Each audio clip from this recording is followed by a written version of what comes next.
فرمایا کہ بعض لوگ یہ کہتے ہیں کہ نئے اسلامی سال کی مبارکباد ایک دوسرے کو اس لیے مت دیں کہ اس کے شروع میں ہی حضرت عمر فاروق رضی اللہ تعالی عنہ کی شہادت اور پھر حضرت امام حسین رضی اللہ تعالی عنہ کی شہادت مبارکہ ہے جو باعث غم ہے، تو اس لیے مبارکباد دینا مناسب نہیں ہے۔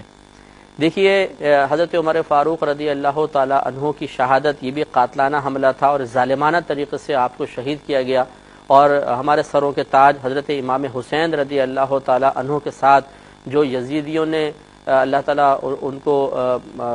تباہ و برباد کرے، ہلاک کرے، کہ جو انہوں نے آپ کے ساتھ سلوک کیا، یقیناً اس پہ ہر مسلمان دل میں غم محسوس کرتا ہے، اور بالکل محسوس کرنا بھی چاہیے کہ جن کے قدموں کی برکت سے، جن کے نانا جان کے قدموں کی برکت سے ہمیں یہ تمام نعمتیں ملی ہیں، ان کے نواسے کے ساتھ یہ معاملہ کیا گیا اور اتنا ظالمانہ سلوک بالکل باعث رنج و غم ہے اور دل میں رنج محسوس ہونا چاہیے۔ لیکن اس کے باوجود شہادت ہمارے لیے باعث غم نہیں ہے، یہ ایک مومن کے لیے فخر کی بات ہے۔ حضرت عمر فاروق کی شہادت اور پھر امام حسین کی جو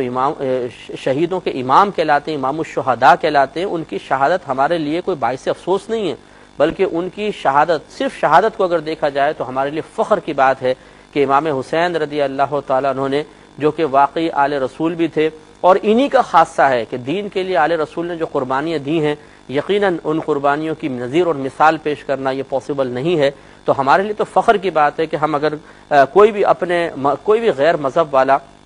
اگر اپنے مذہب کی کوئی شخصیت جس نے مذہب کے لیے قربانی دی وہ پیش کرے گا، ہم ان کے سامنے اگر امام حسین رضی اللہ تعالی عنہ کو پیش کر دیں تو یقیناً امام حسین سے آگے کوئی بڑھ ہی نہیں سکتا ہے۔ تو اس جہت سے اگر آپ دیکھیں تو ہمارے لیے کوئی باعث غم بات نہیں ہے، شہادت باعث غم نہیں ہے۔ ہاں، جو ان کے ساتھ ناروا اور ظالمانہ سلوک ہوا اور پھر ان کے اہل خانہ کے ساتھ سلوک ہوا، یقیناً ہر مسلمان کا دل اس پر رنجیدہ ہوتا ہے اور ہونا بھی چاہیے، وہ ایک الگ چیز ہے۔ لہٰذا مبارکباد دینے میں شرعاً کوئی حرج نہیں ہے، اور اس کا اور شہادت کا آپس میں کوئی ٹکراؤ نہیں ہے، ان کا کوئی ایسا تعلق نہیں ہے کہ شہادت کی بنا پر مبارکباد دینا ممنوع قرار پائے۔